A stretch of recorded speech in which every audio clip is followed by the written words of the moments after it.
have them understand and trust me that I'm giving them all their options, but also finding a provider that's best for them is really important. So, I mean, most all my patients love me and want to see me. And I think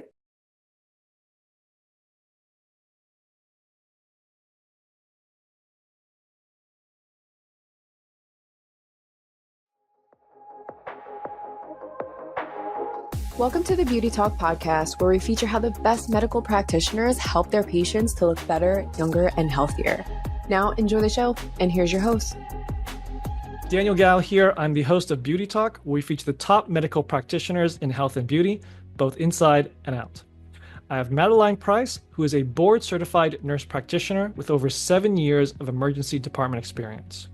She graduated with a Master of Science in Nursing in 2020 during COVID and was traveling around the US in some of the hardest hit areas during the pandemic. This time was pivotal for her future as she quickly realized the gaps in our healthcare system. She was compelled to become an entrepreneur and invested all her time and energy into creating Soul Medical Wellness and Aesthetics, which is located in the heart of Kona, Hawaii. There, she's able to help patients look and feel their best through regenerative treatments that yield incredible results. So Madeline, welcome and glad to have you here. thanks, Daniel. Happy to be here. Yeah, so I kind of mentioned this a little bit in your introduction, but I kind of like to hear a little bit more about what really got you interested in aesthetics. So I've always had a little bit of an artistic side. I used to paint and do ceramics in college, and I kind of lost that working in the hospital, and just especially once the pandemic hit, it was just so busy and I was traveling a lot. And so I was feeling like that side of my brain was being neglected. And I know it was kind of a trend at the time to get into aesthetics, but I saw it as more of just a way to like have an artistic outlet. I've always been really into skincare products, and I would, feed into just buying all the things and not really knowing what would help my skin. And so I really wanted to learn more about that. But at the same time, just being able to look at someone's face and see how we can enhance their natural beauty is really feeding my artistic side, and I love that. That's awesome. So now that you have your own practice, like what are some of the most common treatments that your clients come to you for? And why do you think they're so popular? I would say most commonly it's Botox. So people just kind of, honestly, the first thing that people usually notice when they start to see like wrinkles in their skin is this 11 area.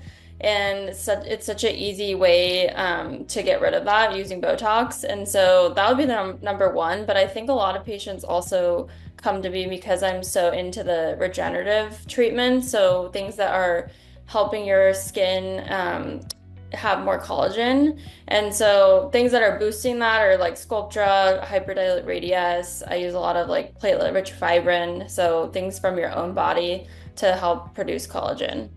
Okay, and I'd like to dive a little bit deeper into that because it was in the introduction that I mentioned for you.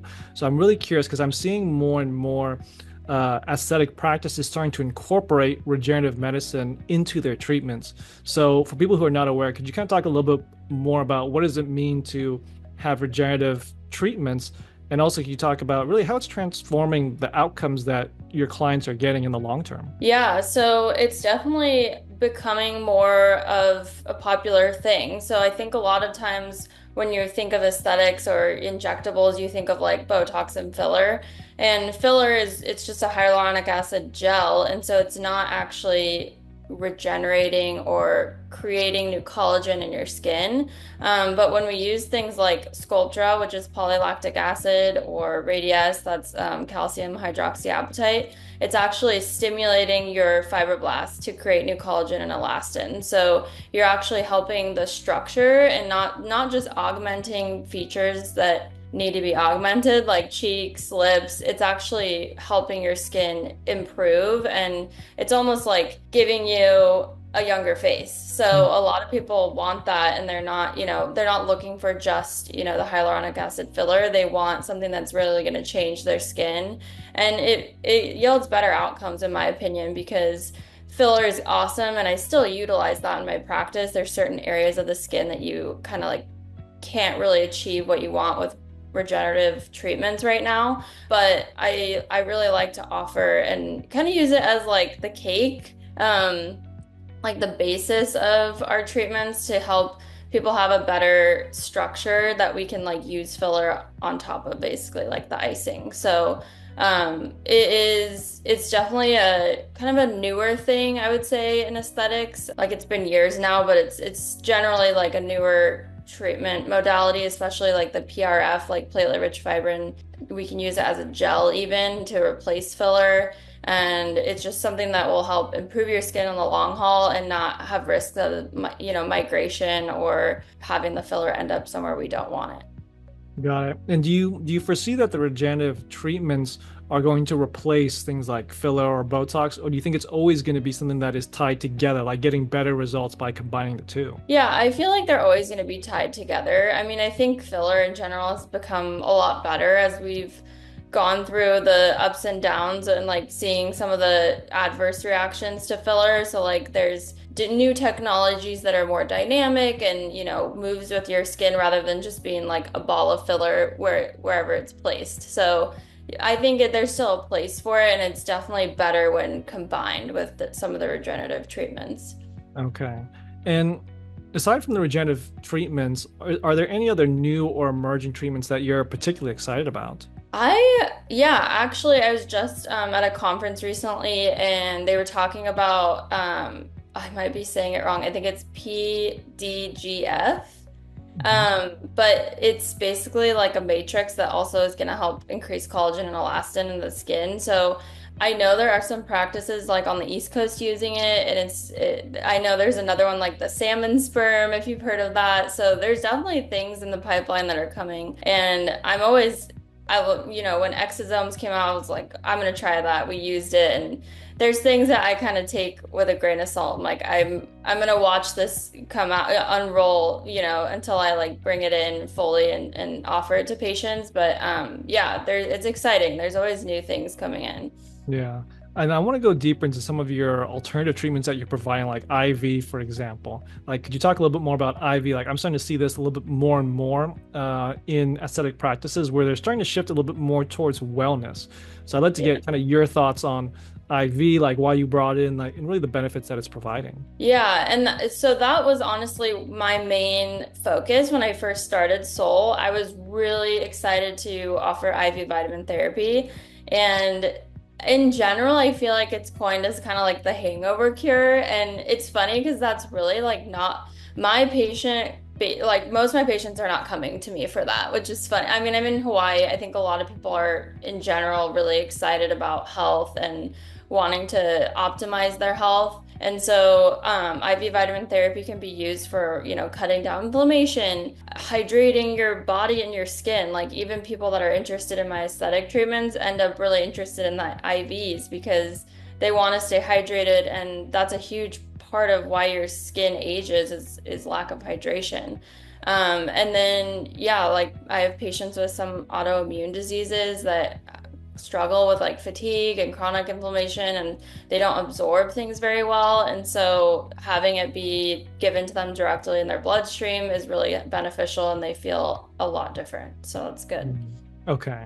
And also, I know that you are offering GLP-1 also. So, I mean, this is the one that's kind of is the hot one on the market. Like, it's only been around, I think, like 2 years or so, but like it's Yeah. blown up in the most recent years.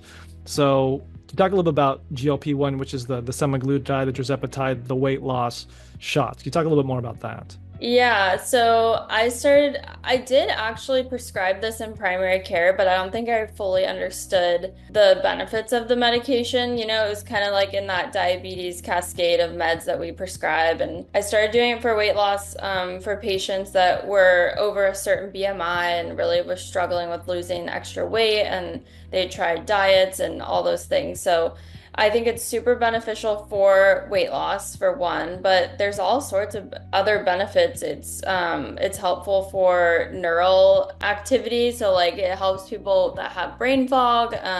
It can be helpful in like very low doses for aging in general. So it's almost become this like longevity drug.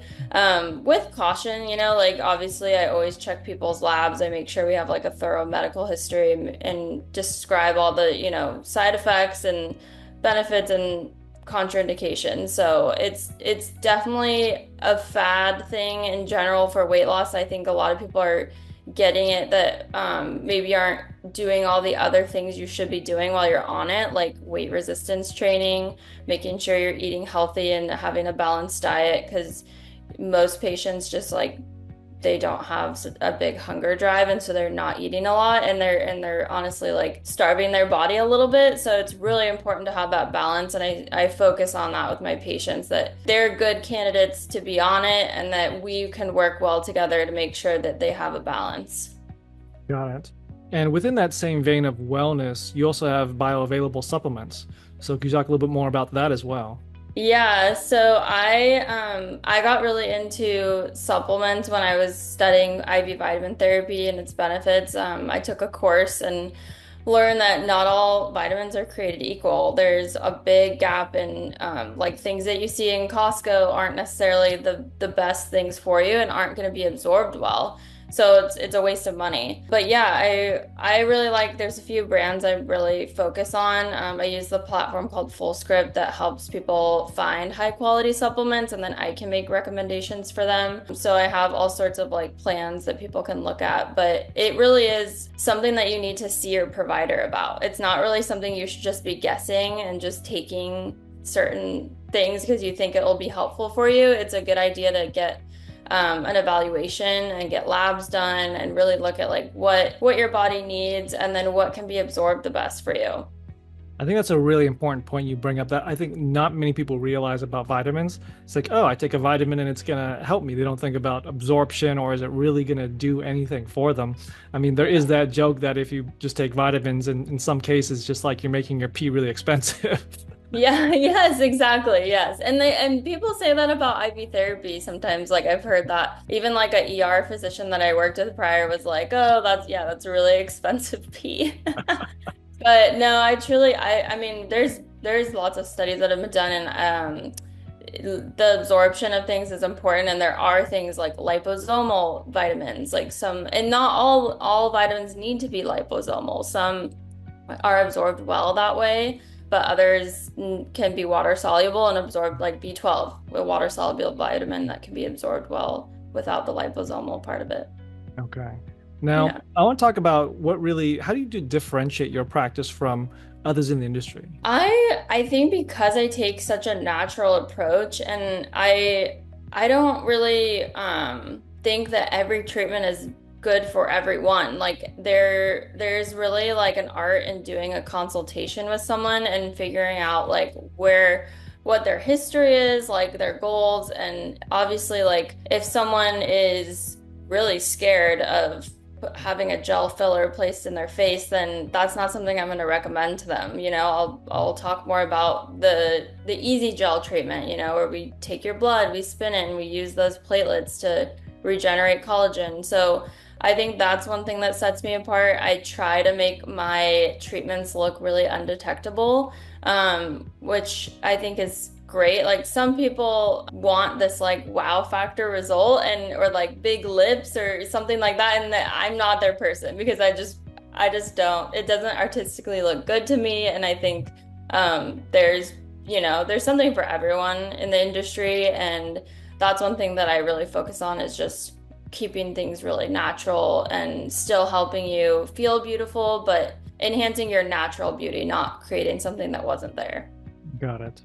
And kind of within that same vein, like how do you approach educating your patients about all the different services you offer and the benefits? I'm sure you get some people that come in where they say regenerative medicine, like what the heck is that? Like IV, like what the heck is that? GLP-1, like what the heck is that? Like how do you approach educating them when they really have no idea, or even in some situations where they think they know, but it's not the correct thing that they think they know? Well, I think a lot of it is just having that first initial consultation where we sit down and we go over what their goals are, and then I meet them there. And if there's something that I think could benefit them that I offer, then I'll mention it. And sometimes like, some patients it's just not something that they would ever want to do. So I'm not gonna like bring it up, but I mean, I like to give them all their options, like even if it's something that I don't necessarily have at my practice. Like if a patient comes in, they're, have a lot of sun damage, they're really aged, sometimes I'll suggest like you should go get a CO2 treatment with someone else. Like I don't have that.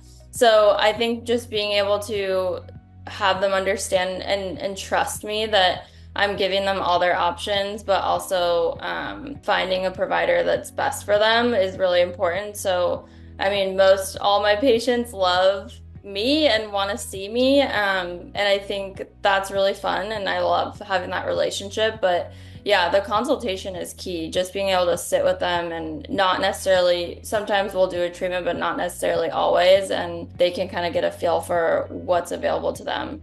And then the regenerative treatments, just kind of explaining that it's going to take time. It's a marathon, not a sprint. You're going to maybe not see your full results just right after your session. It might be months, down the road. So really talking to them realistically about outcomes. Got it. Now, I'm sure that during these consultations, you've heard some very interesting questions or heard some very interesting viewpoints. So what would you say are some common misconceptions that you hear about the treatments that you provide? So I've heard like, oh, filler's gonna make me look puffy. Even I've heard this about Sculptra, people saying like Sculptra will make them feel puffy.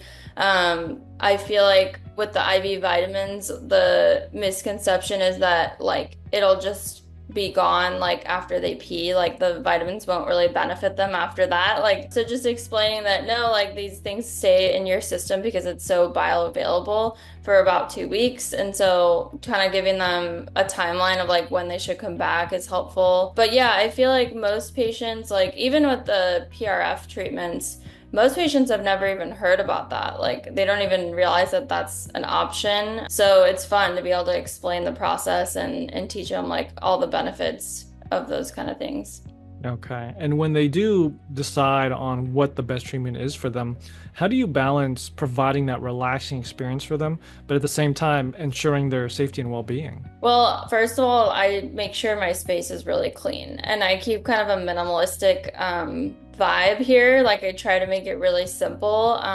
That's super important. And then comfort is super important. I always offer numbing. I can even do injectable numbing. So like if we're doing lips, like that's a painful, I'm a baby about that kind of thing. So I would want to be numbed really thoroughly. And so I'll offer like dental blocks and we have, icing and distractors, things like that. Make sure it's like nice and like the temperature is comfortable in here for the patient. So all those things are really important to me.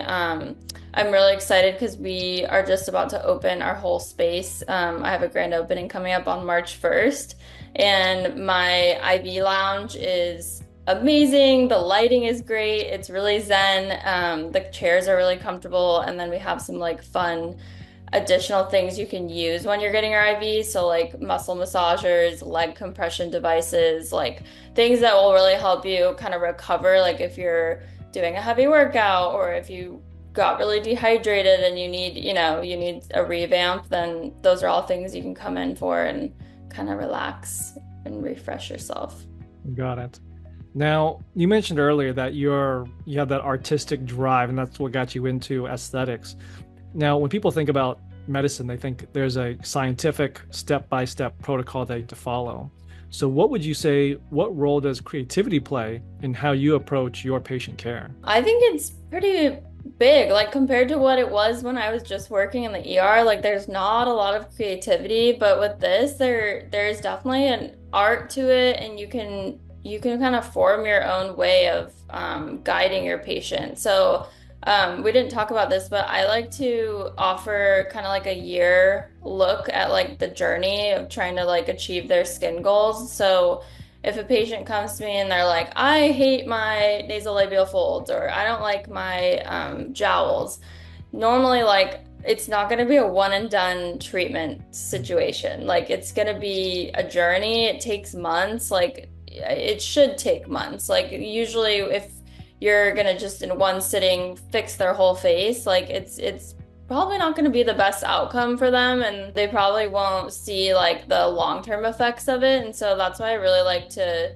kind of give them like a year look at what their treatments are going to be and how we can like fine tune things and then give them a budget so that they feel prepared for it. But I feel like that's where my creative eye comes in is really like looking at advance and not just having it be like, all right, sit down, let me poke your face. Like it's more of a thought out process. And then just to have like a little like take home card for them to see all that, my recommendations in a skincare routine even. We always include that so that they're using things at home that will help them. Got it. And throughout your career, I'm sure that you've run into some challenging cases that you've worked on. So is there one story that you can recall of just a really tough case that you worked on and really at the end of it, how you were able to get them a successful outcome? Yeah, I actually kind of I had a patient, she moved from another state, and this is an example that kind of happened recently. She had existing lip filler that was bumpy and just didn't look great. And she kind of it was under the impression like, oh, it's time for me to get more lip filler. Like I need to get these touched up. So when I first saw her, I was like, oh, I think instead of doing lip filler today, I think we should kind of start over. We should just dissolve and like have a new blank canvas. And I think this will be like a lot better outcome for you than me putting like more on top of some of the migrated like bumpy filler. So she agreed and we did the dissolving and she in particular had like quite a bit of a inflammatory reaction to the dissolver, which is it's not super common, but it can definitely happen. So just like kind of making sure she felt supported. We did like prednisone and all the things, and she ended up coming back, 2 weeks later, her lips looked good, it was all settled. And I refilled her lips. And then the next week when I have her come back, it's bumpy again. And I was like, oh my gosh, like, is that me? Did I mess something up like in the injection? And I'm looking at it and I'm looking at her befores, and it's kind of the same areas of bumpiness that were like there when she had her existing lip filler. So I think that was a learning experience for me. A little bit of a complicated case where it's really best to kind of dissolve and give it a good like couple months before you refill. I've actually told her like we're gonna dissolve and I'm gonna say like 6 months, I think, is what you should wait so that we don't put filler in those same areas that were already, it was almost like a channel is created in your lips because it's such a fragile area and the filler just seemed to go right back to where it was used to being. So that was a complicated case, and I mean luckily I feel like most patients, like if that happened to you, you'd be upset and you wouldn't want to come back. But I mean just having a provider that's super supportive and cares about your outcome and wants you to have the best outcome, and when things go wrong, which they totally can, like it's a medication that we're using and things can go wrong, you can have side effects, and just being able to support her and making sure that like she has a good outcome. So since it's been probably like a year, we've refilled and her lips look good and she's super happy. So that's one of my like number ones. I want my patients to be really happy and supported.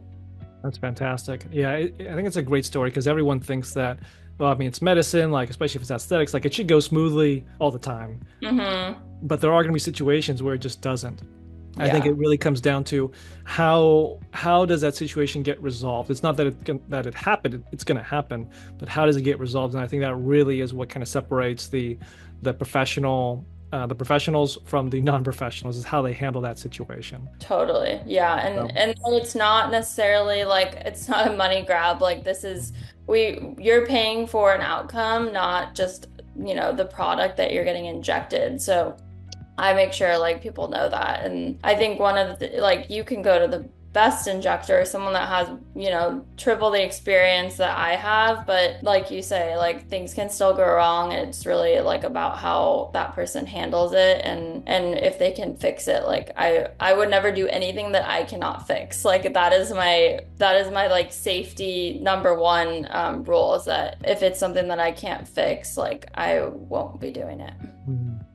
Okay. Now, where do you think the future of aesthetics is going? I think the bioregenerative treatments are going to be huge. I think we're going to see less like filler, full face filler, and more of these like Sculptra radius bioregenerative treatments. And then honestly, I think people are learning a lot about how long like filler lasts in their body, and it can be years. It's not just like 1 year and it's metabolized, like it can sit there for like a decade. So I think that's why people are kind of leaning towards more of the regenerative treatments. I also think there's going to be some more regulation. Like I feel like a lot of it's been like the Wild West in certain states, and I think there's going to be more regulation and maybe I hope like even maybe a certification. It's not really been a thing. Like you can be an ER certified NP, you can be a derm certified NP, but you can't do it in aesthetics. And so I think that's like something that might be coming